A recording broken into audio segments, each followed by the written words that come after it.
Good morning. We're at time, so let's begin. I call this session of the Public Service Commission to order. Secretary Burgess, are there any changes to the final agenda? Good morning, Chair and Commissioners. There's one change to this morning's agenda. Item 164, Case 17G0606, which is a petition of Consolidated Edison Company of New York for approval of the Smart Solutions for Natural Gas Customers program. This item is moved to the regular agenda and is renumbered as item 101. Thank you very much. Well, let's proceed to that. The first item for discussion, item 101, case 17G0606, which is the Consolidated Edison Smart Solutions for Natural Gas Customers program, presented by Rob Cully, Utility Engineering Specialist 2, Cindy McCarron, Deputy Director, Gas and Water, and Marco Padula, Acting Director of Markets and Innovation, are available for questions. Rob, please begin. Good morning, Chair Rhodes and Commissioners. Item 101 is a draft order addressing the Gas Demand Response, or DR, pilot component of the Gas Smart Solutions petition by Con Edison Company of New York, Inc. I refer to the Con Edison, or the company, seeking approval of a multi-pronged portfolio of programs to decrease peak day gas usage. Con Edison is experiencing both significant growth in customer demand on its natural gas system, as well as significant stakeholder opposition to the types of projects it would traditionally engage in to meet natural gas load growth. In response, Con Edison submitted its Smart Solutions petition requesting authorization of a portfolio of programs including increased energy efficiency, a gas demand response pilot, the Gas Innovation Program to encourage use of clean alternate heating technologies, and a program funding and an incentive mechanism related to non-pipes alternative project. In addition, the Smart Solutions petition requested authorization to collect pipeline development costs from customers. The Smart Solutions petition outlined the programs Con Edison plans to engage in and left detailed program-level proposals to be developed and submitted at a later date. Subsequent to the Smart Solutions petition, Con Edison developed and submitted its Gas Demand Response Pilot Implementation Plan.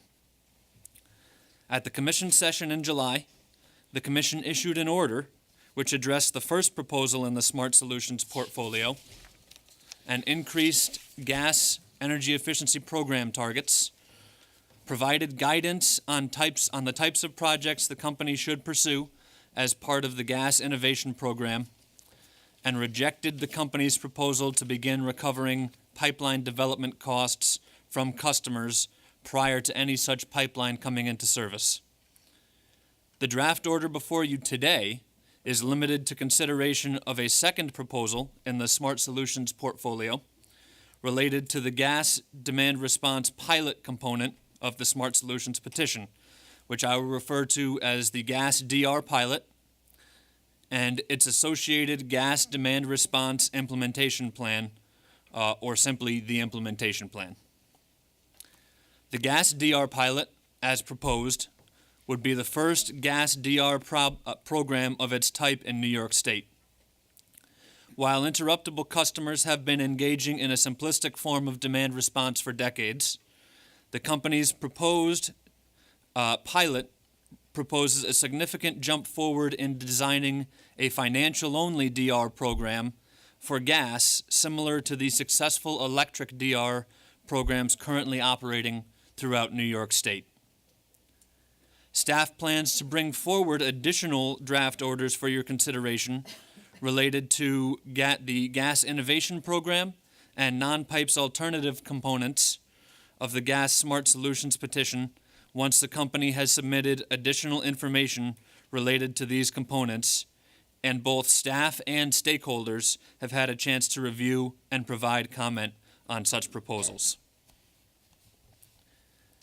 The company's implementation plan describes two components of the gas demand response pilot. A commercial DR pilot, based in large part on the company's existing Electric Commercial System Relief Program, or CSRP, Peak Shaving Demand Response Program, and a Residential Direct Load Control, or DLC, pilot, based on the company's existing electric DLC program. The company proposes to run these pilot programs for a term of 3 heating seasons, beginning during 2018 and 2019 and continuing through 2020 and 2021, with a combined 3-year budget of approximately $5 million. Based on the company's assumptions, if the gas DR pilot is successful, the resulting programs would be cost beneficial regardless of whether it avoids actual pipeline capacity costs or only reduces the company's reliance on expensive delivered services. The draft order before you authorizes the 3-year budget proposed by the company, requires that such costs be recovered on an as-incurred basis, similar to how the costs of the electric DR programs are recovered, and adopts the proposed terms of the commercial DR pilot and residential DLC pilot with certain modifications, which I will describe later in this presentation. In addition to specific comments regarding the commercial DR pilot, which were received from the City of New York, or City, and from Consumer Power Advocates, or CPA, subject to the public comment notice related to the implementation plan, the draft order also considers the DR pilot-related comments received from a number of parties from the public comment notice related to the Smart Solutions petition. In their comments related to the Smart Solutions petition, parties expressed support for the gas DR pilot, noted that non-traditional solutions to pipeline capacity projects should be prioritized, and expressed support for the company's proposal to limit participation in the pilot only to customers that can respond to DR events without relying on dirtier alternative fuels such as fuel oil. At that time, the parties noted that the company had not provided enough detail related to the gas DR pilot as part of its Smart Solutions petition. Specific to the subsequent implementation plan, both the city and CPA expressed general support for the pilot. However, each noted specific topics of concern. CPA requested that the Commission require Con Edison to allow customers to participate in DR events by switching from natural gas to fuel oil or other liquid fuel sources. The city made a number of observations and requests, chief among them being, first, that participation in the 4th or more consecutive day of called events should be considered wholly voluntary. Second, that the Commission require the company to read participants' meters after each event. Third, the company allow customers to participate by submitting data from non-revenue grade meters subject to measurement and verification procedures. And fourth, that there should be no minimum performance threshold for customers to earn reservation payments during the pilot phase. The city repeatedly notes that deep customer engagement and sharing of successful and unsuccessful response strategies is key to the success of the commercial DR pilot. Con Edison submitted reply comments in reply to the city, which noted that meter reading after each event is infeasible and any investment in such capability would be obviated when AMI is fully rolled out. The company also notes that it accepts the use of non-revenue grade interval meter data as acceptable for the purposes of the pilot. The draft order before you, Commissioners, largely adopts the terms of the company's commercial DR pilot, with several modifications designed to more closely align the pilot with the successful electric CSRP program, as well as adopting several of the city's proposals. Specifically, this draft order requires Con Edison to engage with its customers more deeply by issuing an annual report detailing the operations of the program and lessons learned regarding strategies for responding to events. In addition, the order requires several other touch points with customers that the company must make when proposing modifications to the pilot.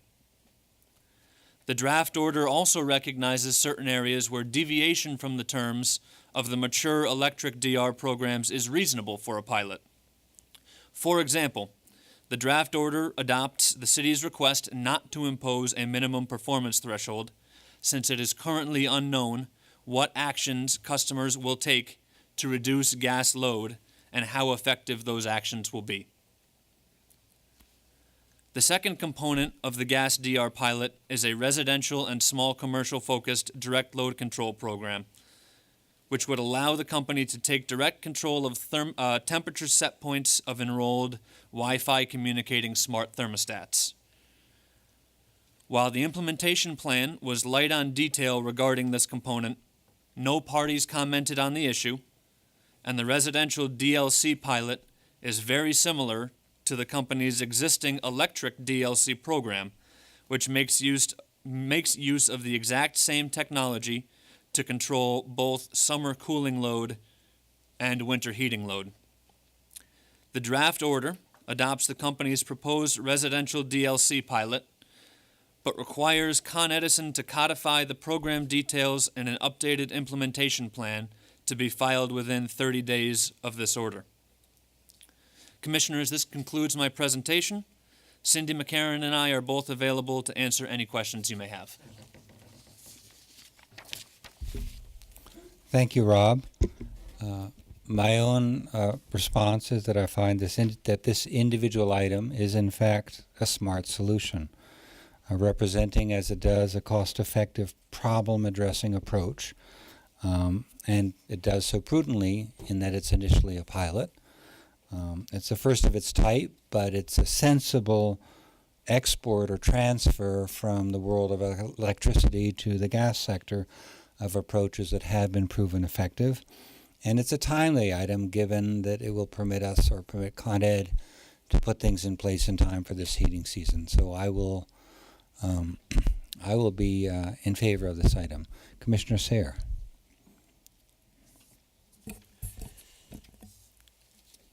Whether we like it or not, gas demand is growing in the Con Ed service territory, and we have to respond to that in one way or another. And in fact, it makes a lot of sense, particularly in the New York City area, to replace dirty fuel oil heating with natural gas heating.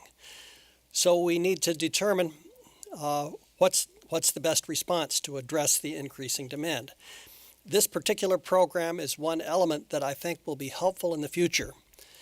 It's innovative. It's one of the first in its country of demand response programs for firm gas service customers.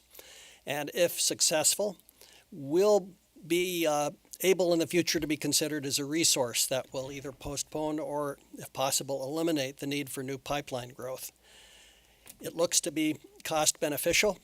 We'll see how cost beneficial as the program goes along, and I look forward to seeing how it works. I'll be in support. Thank you. Commissioner Berman. Thank you. I'm going to take the comments that I said at the July session and incorporate them in whole by reference here rather than repeating them verbatim or trying to summarize specifically what I said. But the item, same case number, the comments that I spoke at length, and they apply just as equally now as they did in July, if not more so, as we get further along toward the end of the summer and the concern with the growing gas demand and what we're doing to reduce that. I do have certain things that I think are important to highlight here that I think is more for thoughtful reflection and to raise our focus on as we go forward. REV is an opportunity to build a stronger, safer, more reliable, and cleaner grid. And it needs to be carefully looked at and thoughtfully implemented. And the connection between electric and gas, or electric and gas and renewables, and all of the different energy sources are very important for us to consider and work through and make sure that as we are moving forward, we are transitioning in a way that is not harmful to the consumers and to the economy.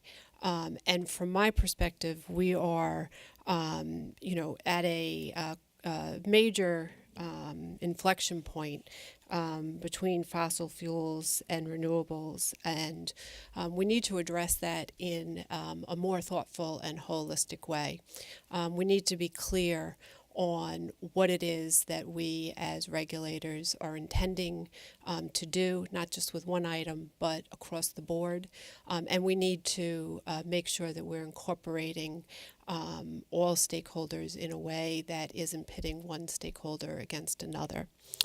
For me, when I looked at this, it has, for the last few years, been a focus on many folks on looking at the success of the electric demand response programs and whether going and looking at demand response programs for natural gas is one that should be done. Some have questioned the practicality of that, and some have also questioned whether we are doing it in a way to push a certain policy perspective that might not necessarily be for the benefit of reliability and resiliency. And we need to really make sure that when we go back and look at what we're doing, that we are focused on doing what we need to do for safe and reliable and affordable energy.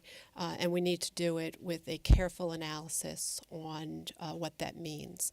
I do have grave concerns that we are not addressing some of the elephants in the room and not addressing the what it may mean from a forecasting perspective if we do not address the growing gas demand.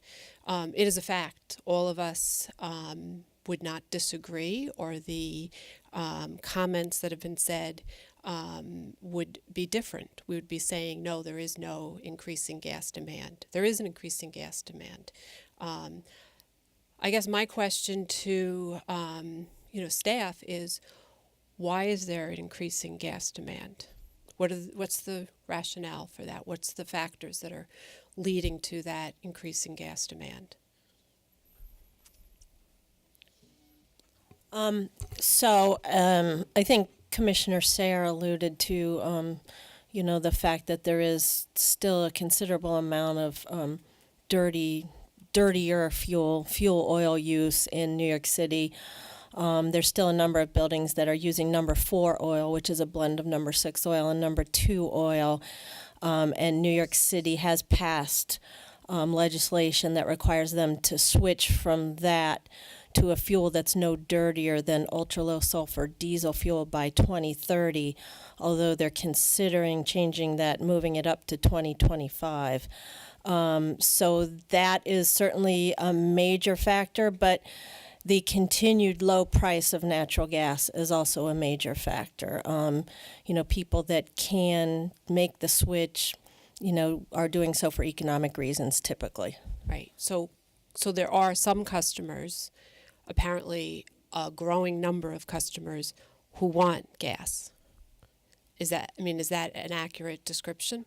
I would say yes. Staff gets frequent requests from customers asking, for the ability to convert. Right. And I guess for me, that is the thing that continually resonates with me, is that there is there is a customer base who is clamoring for natural gas, whatever the reasons. And we have to look at that and make proper adjustments in what that means and work with all of the different stakeholders. And to the extent that we talk about customer choice and opportunities, it seems like we don't want to recognize the fact that there is a growing demand. We need to address that, and we need to also be thoughtful that it is not about stopping, but it's about figuring out how to maximize our resources in a way that is thoughtful, and the integration between the electric and gas generation is significant. Electric generators need to rely on that natural gas. Hospitals and schools, municipalities are relying on that, and we need to make sure that it's there for them in a way that is helpful. Doesn't mean that gas is the be-all and end-all, and it doesn't mean that we can't look at how we look at some of the transition issues, but as we do that, there are certain things that we need to make sure are there. And this petition was one that very clearly and very expressly said, we have a problem and we're trying to address it. But this isn't saying, and if you do the demand response program and the innovation program and the EE, that all is good. And the analysis that has come has been lacking from the DPS in terms of looking at what that means. What is the forecast? The company and other companies already have moratorium, and there's a potential likelihood, and I don't know what that percentage is, that there may be more moratoriums, even with this.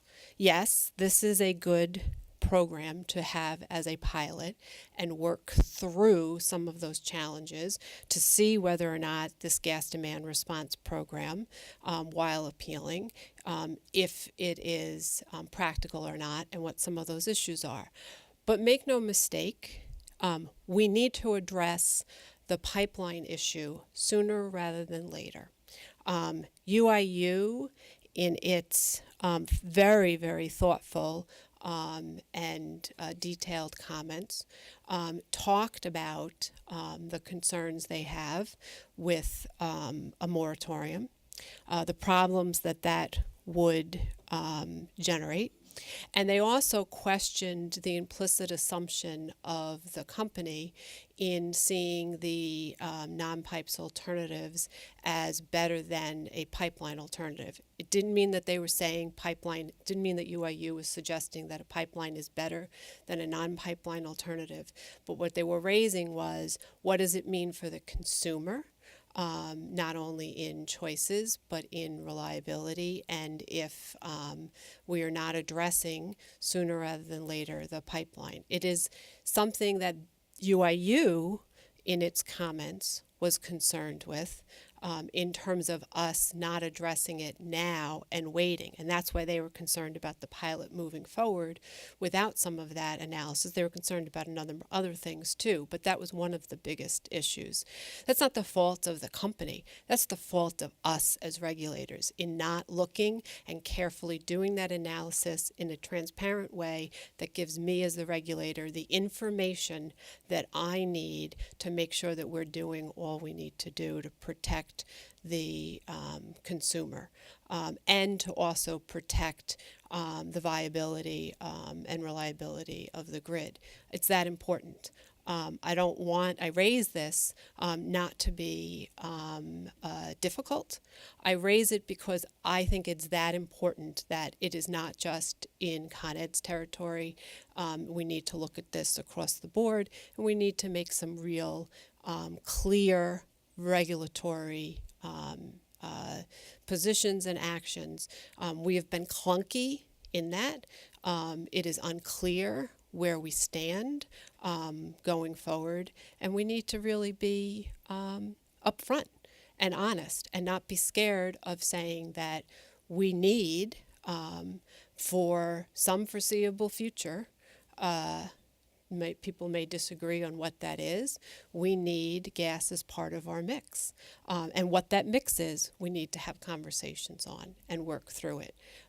So for me, it's that important, and I raise those issues. I will also just raise that the gas demand response program, part of the rationale is that because Con Ed has done such a great job with their electric demand response programs, that it's natural to now look to them to do it for their gas demand response. I do think it's natural to say that because of that, they are well positioned to be the ones for this pilot. However, it is not an apples to apples comparison. It is electric demand response programs are they're very unique situations when you look at it for a natural gas demand response program. So it's not just taking all that's been done on the electric side for demand response and applying it to the gas side. In fact, if we did that, it would be, as some have suggested, impractical, infeasible, and problematic. So part of the pilot really needs to be us carefully monitoring and evaluating and working through some of those different issues. But even if Con Ed, which I hope they are successful with this demand response program, it doesn't then mean that we can take this as the cookie cutter approach and move it into the other utilities as is. As we've seen in some of our enhanced electric DER demand response programs, there are challenges in other service territories, and we need to be cognizant of the fact that we have to be very careful. And again, it does not come to this is done as a alternative and as a way of getting around the pipelines. If we need pipelines, which I believe there is in some areas a significant necessity, we need to address that sooner rather than later, and we need to be very clear and help in that glide path with the different resources that will help us with other opportunities like some demand response programs and as appropriate and as economically feasible non-pipes alternatives. My fear is that we are only touching those things that are appealing and not problematic and pushing away the harder decisions that we need to make.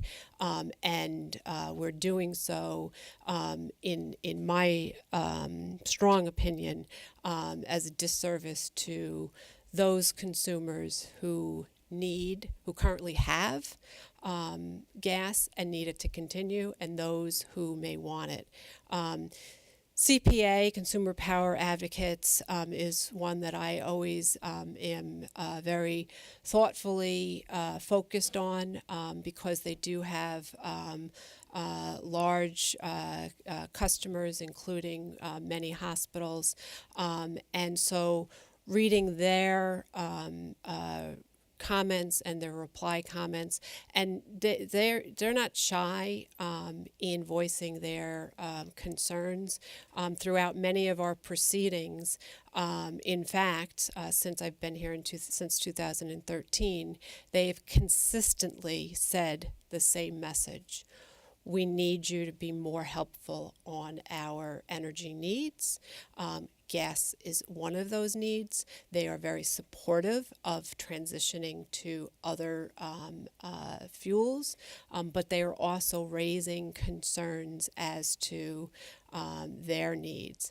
I do understand not putting them into this pilot because they're uninterruptible customers, not firm, and this pilot is very limited to only firm customers. However, I will point out that what that means is that they can't take advantage of those opportunities that may actually help on the cleaner side. So by having interruptible customers who may get called upon more and that's part of the forecasting and analysis we should be doing.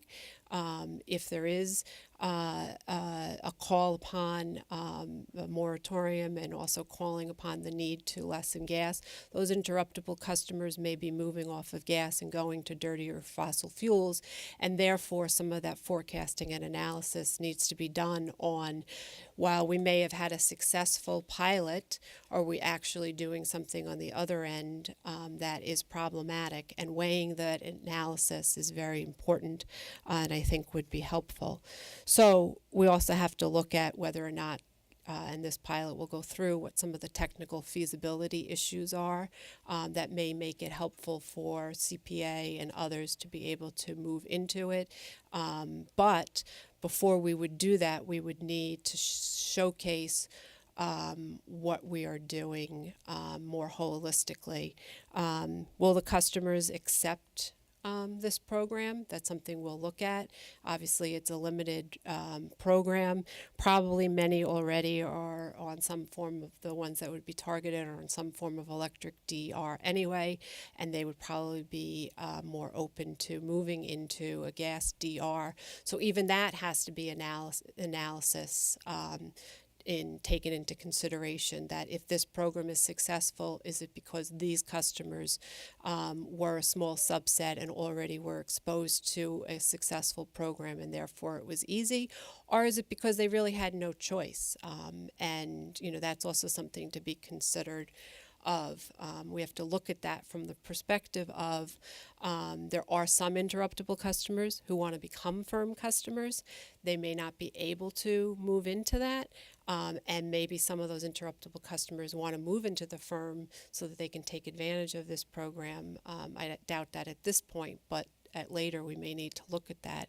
But also, what ones are we, if natural gas demand is increasing, not only nationally, but in the Northeast and in particular in Con Ed's territory, what are we doing to address that in a way that is helpful? It's not just about saying we want to stop. I mean, I think there's some that would say we want to stop that natural gas demand, that the usage. However, to the extent that some of the analysis needs to be done is, when we are meeting that need, what is the economic and environmental factors that are helpful to meeting that need? There are a lot of benefits and positive aspects of that. And so by stymieing that natural gas demand, meeting those needs, we are actually stymieing the very thing that we said we wanted to do, and we need to take that into consideration. It's important for us to explore more opportunities for the potential for economically feasible gas demand response, and look at the barriers that may exist for such demand response from emerging, which is what this pilot will be taking care of. But it is not going to solve all our issues. We still have to address the issue of what UIU as well as CPA raised in their comments, which gets to the heart of,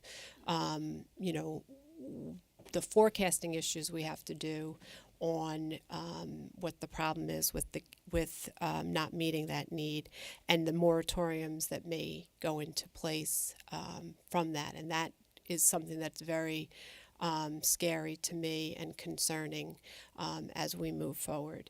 And we also need to help with some of the barriers, which means the barrier that we are doing as a regulator in not helping to promote, to the extent that some of the natural gas demand and usage is something that actually is environmentally more friendly than our current policies are allowing. We need to be able to recognize that and work towards that goal. And even the parties that raised some concern in here, the AEE and others, with natural gas usage, even when you read their papers, the thing that did strike me as concerning is they raised the issue of reliability in their papers, and thinking that this would help with the reliability needs in Con Ed's territory. It helps, it doesn't solve. And that's something that we need to be able to, as regulators, solve. So even those parties are recognizing that the core issue, even if they don't say it expressly as I am, the core issue really does come back down to the reliability and resiliency of the grid. That's our bread and butter. That's what we need to make sure we're doing, and we need to do it in a thoughtful way and not be shy about addressing some of the thornier issues and addressing them when we have the opportunity, rather than making decision not to act, and therefore our inaction is leading to problems. So with that, I will be concurring, and I concur because I believe that the gas demand pilot program is one that we should explore. I do have concerns overall with what we're doing with our natural gas portfolio and the interconnection with our fuel diversity across the board, and therefore I can't in good conscience bless this in whole, because I don't think that the analysis has been done openly in terms of what we need to do to address the issue. So I look forward to working with my colleagues and DPS, as well as other stakeholders in figuring out some solutions that I think we can do. I think we all have the best intentions to do the right thing. I just would call upon us to do it faster. So thank you. Thank you very much. Commissioner Alisi. Thank you, Mr. Chairman. I view this as similar to existing and successful programs already in place for electric. I see this as a smart and exciting approach that I think should be the wave of the future, and I'll be happy to support it. Thank you. With that, I will proceed to call for a vote. My vote is in favor of the recommendation to approve with modification the gas demand response pilot program as discussed. Commissioner Sayre, how do you vote? Aye. Commissioner Berman, how do you vote? I concur. Commissioner Alisi, how do you vote? Aye. The item is approved and the recommendations are adopted. We'll move now to the second item for discussion, which is item 201, case 17M0815, which is the proceeding on motion of the Commission on changes in law that may affect rates, presented by Denise Gerpsch, Chief Office of Accounting, Audits, and Finance.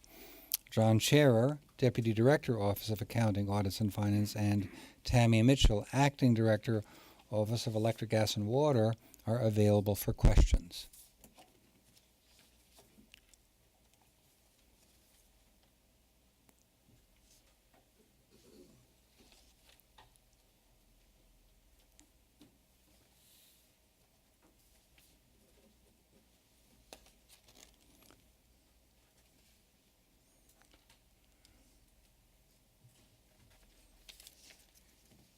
Denise, please begin.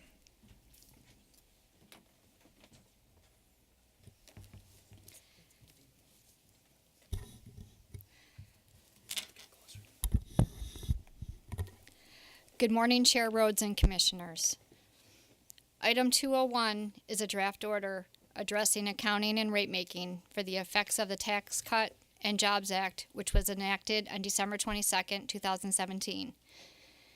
On December 29, 2017, the Commission issued an order instituting proceeding to address utility rate effects of the tax law changes required by the Tax Cuts and Jobs Act of 2017, which I will refer to as the Tax Act.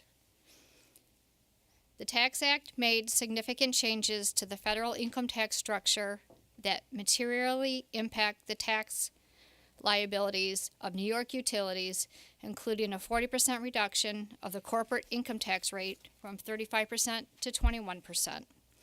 Because federal income taxes are built into utility rates, the Commission expressed its intent that ratepayers should receive the net benefits of the Tax Act's changes and establish a process to ensure that outcome. Through the process, information was gathered from the state's utilities, and a technical conference was hosted by staff with all interested parties on February 9th, 2018. On March 29th, staff filed a proposal that identified changes expected to impact utilities costs and provided recommendations on accounting and rate making for the Tax Act impacts. Comments on staff's proposal were due by June 27th and were filed by many utilities and non-utility parties. The purpose of the instituted proceeding was to determine what the impacts of the Tax Act are on utilities, how to measure the impacts, what accounting methods should be used to preserve the benefits for customers, and the appropriate rate-making mechanisms to get savings to customers in a timely manner. The process involved a review of each industry we regulate: electric, gas, steam, water, and telephone. The draft order before you will preserve 100% of the net benefits related to the Tax Act for customers of New York's major utilities. Requires SER credits to be implemented for certain companies either on October 1st, 2018 or January 1st, 2019, and recognizes that for companies who have recently completed a rate case or have a pending case before the Commission, no SER credits are necessary at this time, as savings benefits have been or will be reflected in those companies' rates. Turning to the major changes required by the Tax Act. The Tax Act's effects on New York utilities are significant and complicated. The most immediate change, and the one with the largest impact, is the change from progressive federal corporate income tax rates of 15 to 35% to a flat rate of 21%. This change, on a statewide basis, reduces federal income tax revenue requirements for the major electric, gas, steam, and water utilities by an estimated $700 million per year, or an overall decrease of approximately 2.9% in revenues when fully effective. In addition, deferred federal income tax allowances provided in rates and carried on utilities' books as of December 2017 exceed anticipated future tax liabilities by approximately $5 billion due to the tax rate reduction to 21%. Offsetting this is the elimination of bonus depreciation effective September 27th of 2017. Bonus depreciation was a tax incentive that generated significant free cash flow, otherwise known as tax equity, that was used to reduce the investment that ratepayers support. Accordingly, the elimination of bonus depreciation will result in lower free cash flow, produce higher rate bases than would otherwise exist, and require utilities to provide additional capital to support new infrastructure investments. Staff's proposal filed on March 29th recommended the following. 1. The use of deferral accounting with carrying charges accruing on accumulated balances as an interim measure to preserve the net benefits for ratepayers until the impacts of the tax law changes are fully incorporated in each utility's next rate filing. Regulatory deferrals would include the revenue requirement impacts of the change in the corporate federal income tax rate from 35% to 21%, the excess accumulated deferred income taxes related to the change in the corporate federal income tax rate, and the offsetting impacts from eliminating bonus depreciation. 2. The net benefits of the Tax Act should be measured based on the revenue requirement projections used to set utilities' current rates. This captures the differences in the rates customers are currently paying versus rates that would result if the change in tax law were known at the time rates were set, and is consistent with provisions of multi-year rate plans. 3. In order to start returning benefits to customers in a timely manner, utilities that have already reflected benefits in rates or have a pending rate case should begin providing SER credits to ratepayers October 1st, 2018. If utilities had cash flow or credit metric concerns associated with staff's recommendations, utilities were encouraged to include in their comments detailed cash flow data to substantiate any alternative approach that was to be considered and shown to be in customers' long-term interest. 4. Staff acknowledged that the current state of the telecommunication industry justified special treatment for that industry and recommended that all but 9 telephone companies that receive State Universal Service Fund, or SUSF, support to maintain operations also be exempted. For the 9 ILECs, staff propose the amount they receive from the SUSF be reduced to reflect the 21% federal tax rate, and that the ILECs reimburse the SUSF for payments made since the Tax Act went into effect. Finally, staff recommended the smaller Class C and D water companies and the smaller classes B, C, and D gas companies be exempted from certain deferral accounting and credit requirements, as the benefits for these companies are expected to be small and may be less than the administrative cost of preparing and submitting a rate or credit filing to refund ratepayers. Comments on staff's proposals varied. The joint utilities supported staff's recommendations for measuring the benefits and accounting to preserve 100% of the net benefits for ratepayers. However, most utilities proposed alternative means and methods to provide the benefits to ratepayers, including proposals to defer the savings for use as a future rate moderator, to offset large deferred asset balances, to offset costs of future infrastructure investments, or alternative timing of the surcredit. National Fuel Gas Distribution submitted a separate petition in addition to providing comments in this proceeding, proposing to implement a surcredit effective October 1st, 2018. National Fuel Gas Distribution also proposed modification to the net benefit measurement calculation.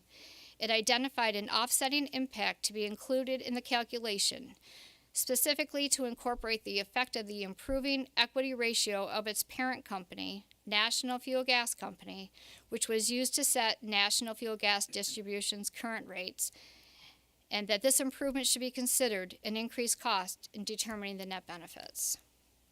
The consumer interest, including multiple interveners, AARP, PULP, and the Municipal Coalition, support the use of deferral accounting while proposing faster timetables to pass back the benefits. The small telecom group asserted staff's proposal should not be adopted for its members, that there should be no reduction in SUSF payments to recipients, nor reimbursement made to the SUSF because the utilities have not been able to achieve their authorized return due to declining demand for their service as a result of the competitive forces in the telecom industry. The draft order before you requires deferral accounting to preserve 100% of the tax benefits until the impact of changes are fully reflected in each major utility's rates. It approves staff's recommended measurement approach for the net benefits using the revenue requirements that were used to establish utilities' rates. It directs refund mechanisms and the savings elements to be incorporated into such mechanisms for each utility, considering 5 guiding principles. The principles applied are as follows. 1. If the tax savings are reflected in current rates. 2. If there is a pending rate case that will comprehensively include the Tax Act changes in rates. 3. If there is an upcoming rate change, and if savings should be returned simultaneously to avoid rate volatility. 4. If there are large outstanding deferred assets to be recovered from customers, or if upcoming rate requests are expected to be significant. And 5. If the utility has demonstrated cash flow or credit metric concerns. Applying these principles, the draft order provides that customers of Niagara Mohawk, Central Hudson, Suez-Owego-Nichols, Fishers Island Waterworks, and Forest Park Water are already receiving the benefits of the Tax Act in their recently approved rates, and no additional surcredit is required at this time. Customers of Orange and Rockland will receive the benefits effective January 1st, 2019, when new rates are established in their ongoing rate proceeding. Customers of Con Edison Steam, NYSEG Electric and Gas, RG&E Electric and Gas, National Fuel Gas Distribution, Corning Natural Gas, St. Lawrence Gas, Suez Westchester, New York American Water, and Suez New York should receive the savings via surcredits starting October 1st, 2018. Customers of Con Edison Electric and Gas, Keyspan New York, and Keyspan Long Island should receive the savings via CERT credits starting January 1st, 2019, which will offset or eliminate the previously approved rate increases. Appendix A of the draft order identifies by individual company the Tax Act savings elements to be included in the CERT credits. The elements are 1. Annual ongoing savings, 2. Amortization of deferred 2018 savings, and 3. Any amortization of excess deferred federal income tax balances. The draft order rejects National Fuel Gas Distribution's proposal here to consider the impact on its parent company's equity ratio when measuring the net benefits. The measurement approach that is included in the draft order is the approach endorsed by every other commenting utility and appropriately captures direct impacts of the Tax Act, or the difference between the rates customers are currently paying versus rates that would result if the change in the tax law were known at the time rates were set. National Fuel Gas Distribution identifies an indirect impact of the Tax Act on its unregulated parent, and such impacts are best addressed in a comprehensive rate case process. The draft order exempts certain utilities from capture of annual savings and CERT credit requirements, with a requirement that the savings be reflected when rates are next set. These utilities include 2 Class B water companies, Heritage Hills and Saratoga Water, the small Class C and D water companies, and the small gas utilities classes B, C, and D, and all telco providers. The exemptions are appropriate since the expected savings, if any, are small, and the administrative costs of preparing and submitting a rate or CERT credit filing for the smallest utilities could be significant relative to the savings. The telecommunication providers made a compelling case in their comments that any potential net revenue requirement decrease would likely be dwarfed by the potential overall revenue requirement increases the companies could justify given the competitive losses they have experienced since their last rate change. No exemptions are recommended for the required deferral accounting requirement related to excess deferred federal income taxes. These amounts are required to be reclassified as regulatory liabilities, the disposition of which will be determined by the Commission in each utility's next rate proceeding. The draft order addresses cash flow and credit metric concerns that were raised by certain utilities by preserving some portion of 2018 savings and excess deferred tax amortization for future disposition in rate cases. Finally, the draft order addresses how to allocate the savings among the classes of ratepayers and how to design the CERT credit rates. The draft order directs the allocation of the benefits to the service classes based on each service class's contribution to total delivery revenues. This method is fair, is based on cost causation principles, and can be easily applied by the utilities. For consistencies, ease of application, and auditing, the refund of the tax benefit allocated to each service class are to be credited as a consumption-based volumetric credit. Finally, since actual sales typically vary from forecast levels, actual amounts refunded will be reconciled to the forecast. This ends the presentation. Tammy Mitchell, John Scherer, and I are available to answer any questions you may have.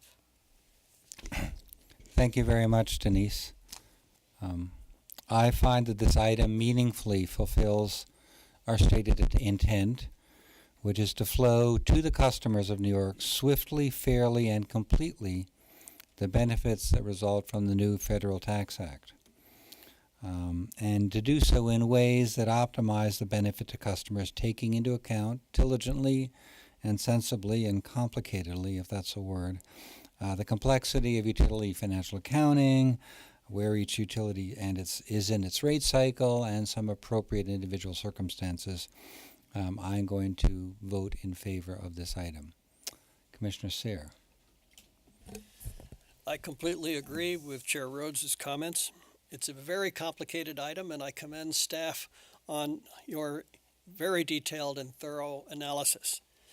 However, the basic decision, as the chair stated, is really simple. We're flowing back to customers expeditiously The net savings from the changes in the federal corporate income tax rates and provisions, utility by utility, in light of how this issue is being addressed or has already been addressed by the Commission in setting each utility's rates.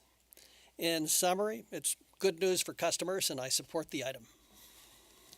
Thank you. Commissioner Berman. Thank you. Before we get to the item, I do just want to recognize Denise. I believe this is your first session speaking formally. So thank you. You did a great job. But you did a great job, and you should be commended. Especially, I had an opportunity to sit at the technical conference that was held, and you were one of the signature staffers who really shined in terms of making sure that it was very substantive and that the issues were addressed. And throughout the whole process, you've really been very focused on making sure that you look at the Tax Cuts and Jobs Act of 2017 and make sure that it's incorporating it in a way that works for us, but also going back and looking at the 1986 Tax Act at that time and making sure that we've captured all of the different things. You've done a great job of making sure we understood what was different from then to now, and also looking very carefully and following a very comprehensive and complicated process to a successful resolution before us, or an item for us to vote on today. So I personally thank you.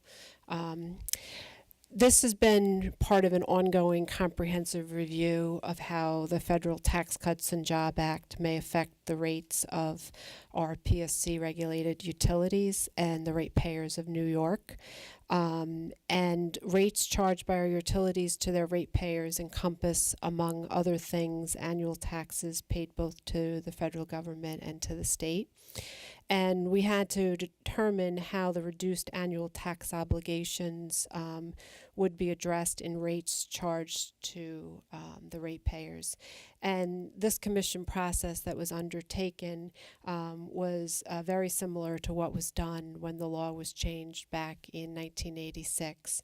And while we have addressed this issue here moving carefully but expeditiously to ensure that our PSC authority to establish proper allocations, make necessary rate adjustments, we do so looking at that very carefully, making sure that we believe these are necessary and also just and reasonable as a proper regulatory responsive action to the federal tax rate reductions.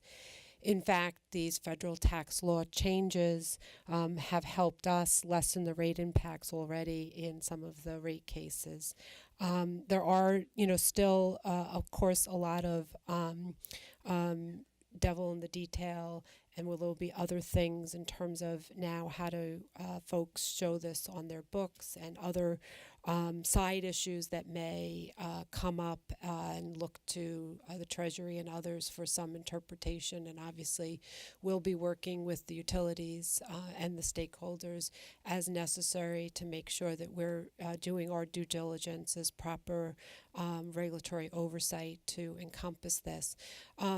Our New York utilities from the very beginning were very clear this was a benefit that they wanted to see for their customers, and working through how to do that in a way that was helpful and successful. So I don't anticipate that there will be,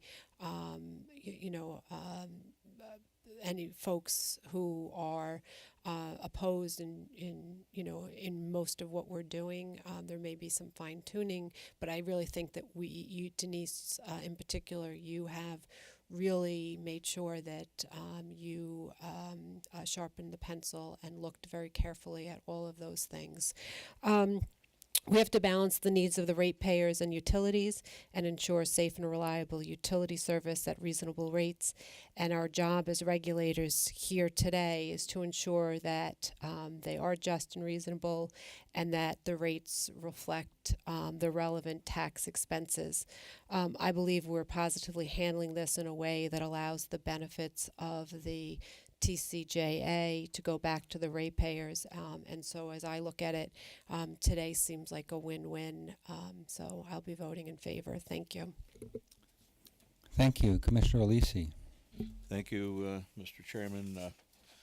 We applaud in some cases the corporations that are giving large bonuses back to their employees as a result of the Tax Act. But it has taken tremendous effort and wisdom on the part of the department to guide utilities through this work that they have done on methods to send money back to the ratepayers. And I applaud your efforts, and thank you very much for it. I'll be supporting it. Thank you. With that, let's proceed to call for a vote.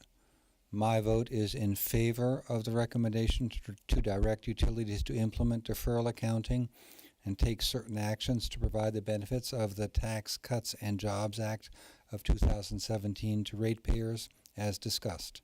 Commissioner Sayer, how do you vote? Aye. Commissioner Berman, how do you vote? Aye. Commissioner Alisi, how do you vote? Aye. The item is approved and the recommendation is adopted. We will now move to the consent agenda. Do any commissioners wish to comment on or recuse from voting on any items on the consent agenda? No. Commissioner Berman? Yeah, I do have a comment that I want to raise in item 361, which is 18E0265, the City of Jamestown. This is dealing with high-density load customer Bitcoin crypto concerns. And this is one of several that we've done since March 15, I think the March 15th, it's March 2018. And we have, at that time back in March at the session, I raised concerns. I was supportive of the item, and I raised concerns that we needed to, while it was appropriate, we did need to look more holistically at what we're doing with high-density load customers. In these cases that are before us, it's the crypto currency miners and towns that are having some challenges with that, some who want them, some who are trying to figure out what the right pathway is, and also dealing with the customers, crypto currency miner customers who want to come and what the right balance is. And so we have back in March, I thought we did the right thing in terms of addressing the issue on an emergency basis, which then became permanent. But since then, we've then had at least 3 other, I believe, other matters that we've had to address. And I am concerned about what I see as, a growing issue. It's not just about the cryptocurrency miners that may be, what we're focused on today, but it really is as non-sexy as what do we do with high-density load customers and how do we make sure that we incorporate it in a way that is economically feasible as well as appropriate, especially for communities that want to address it. I am concerned that the tariffs are becoming one-offs that are being done, more than once, and we need to look at it more globally so that we can address it from a high-density load perspective and what that means when customers or folks want to be in New York and it puts pressures on the grid. It's not unique to the cryptocurrency miners, and it's something that I think that like I mentioned back at the March session, it's something that we need to work together with all the relevant folks, including our sister agencies, so that we all are on the same page and work to some more global solutions rather than dealing with one-off tariffs. So thank you, Commissioner. I accept that comment. I'm confident that we have developed common principles and approaches that we can and should articulate and make explicit. So we'll be doing that. Thank you. Okay, great. And then the only other item that I want to mention, we do on our consent agenda, we do a lot of the dig safety violation routinely every session. They are something that is, something that while it may something we don't talk about at session, it is really important looking at that, working hand in hand with our dig safety folks, whether it's the downstate New York 811 or the upstate Dig Safely New York. And in light of the fact that August 11th is Safe Digging Day, I did want to take the opportunity to thank folks who have been working diligently on these issues, but also to help promote call 811 before you dig. Doesn't matter how small the job is. And I can say from firsthand experience, I recently called Dig Safely for a tree stump that got marked out. It's a very good thing that we did. Tree stump has still not been removed because my husband thinks he can do it on his own. But when we do finally call the contractor, I'll be able to use the locator number again so that they can easily come back out and mark it. So thank you. Thank you very much. So we'll proceed to call for a vote on the recommendations on the consent agenda, as well as, if I may, endorsing Commissioner Berman's reminder of 811 Day, August 11th. My vote is in favor of the recommendations on the consent agenda and that endorsement. Commissioner Sayre, how do you vote? Aye. Commissioner Berman, how do you vote? Aye. Commissioner Lisi, how do you vote? Aye. The items are approved and the recommendations are adopted. Secretary Burgess, is there anything further to come before us today? There's nothing further to come before you today, and I'll just note the next commission session is September 12th. It was scheduled for the 13th, but it's been moved to Wednesday, September 12th. So before we adjourn, there's one more item I'd like to undertake. I didn't realize that Commissioner Berman had the same affection for putting people on the spot in the way she did with Denise Gerbsch. I would like to put Lou Ann Scherer on the spot, if I may.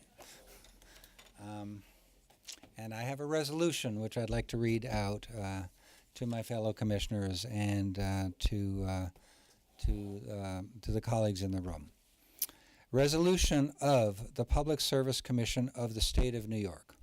Whereas Lou Ann Scherer has served the citizens of the state of New York with great distinction since joining the department on July 22, 1985, and whereas Ms. Scherer has served the department during her career in the Office of Consumer Services and its predecessor offices through her work in several positions, including Utility Operations Examiner 1, Utility Specialist, Consumer Specialist 4, Chief of Utility Consumer Programs, and currently as the Director of the Office of Consumer Services, and whereas Ms. Scherer's expertise and thoughtful analysis have been brought to bear in an untold number of department meetings, hearings, and commission sessions, and whereas Ms. Scherer has most capably provided advice and guidance on a wide range of consumer issues to the Commission on a regular basis, especially those affecting low-income consumers, including HEFPA, ESCOs, and many shared meter matters. I'm sure she loves reliving all of this. Whereas Ms. Scherer will now have more time to spend with her husband John, her children, and her extended family and her friends, it is resolved that the New York State Public Service Commission expresses its deepest appreciation to Lou Ann Scherer for her leadership in the Department of Public Service and her faithful service to the citizens of the state of New York, as demonstrated by her unwavering commitment to the mission of the Commission to ensure safe, secure, and reliable access to electric, gas, steam, telecommunications, and water service for truly all of New York's residential and business consumers. Thank you very much.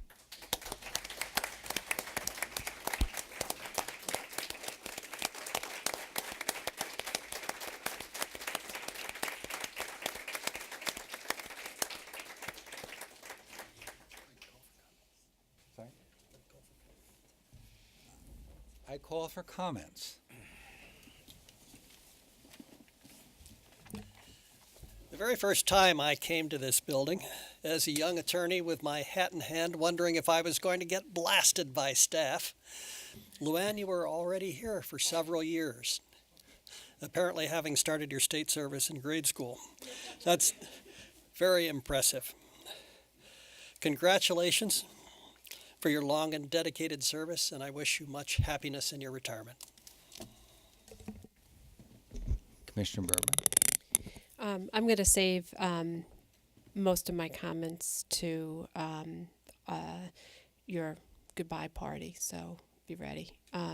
But I, but I did just want to take a moment. I knew you when we were both staffers, and I've known you now as a commissioner, so I've known you for a very long time. You have always been someone that's been honest and sincere and direct, and someone that I believe truly cares personally and professionally, and so much of what you do. It's been a pleasure watching you grow, and it's been a real pleasure to be able to call you my friend. And you'll be missed here. I don't know about hanging out with John, but that's, but I do just want to say thank you for your service, and I look forward to the continued friendship that we'll have. Commissioner Lisi. Thank you, Mr. Chairman. Luann, thank you so much for all the help you gave me when I first came on board. I remember the tour of your little empire down there, and your opening remark was, "Let me show you where the light switches are first." And I said, "Why?" And you said, "Because for all the months you've been here, you seem like you're still in the dark." So, I hope you leave the lights on your way out. Good luck to you. And let me just close by thanking Luann. She's been a colleague. I don't think maybe she gets some easy problems, but I haven't seen any. A colleague on some touchy, difficult situations. And also, there's a gift that you, like other senior leaders in the organization, have given all of us, which is, although we will miss you, you are leaving behind a really strong and capable team. And that's just one more bit of evidence of how really just good a job you've done, that you built the team around you and behind you. You're not the only one, but I think it seems to be a tradition in the department, but it's fantastic to see. Thank you again. With that, we are adjourned. Good.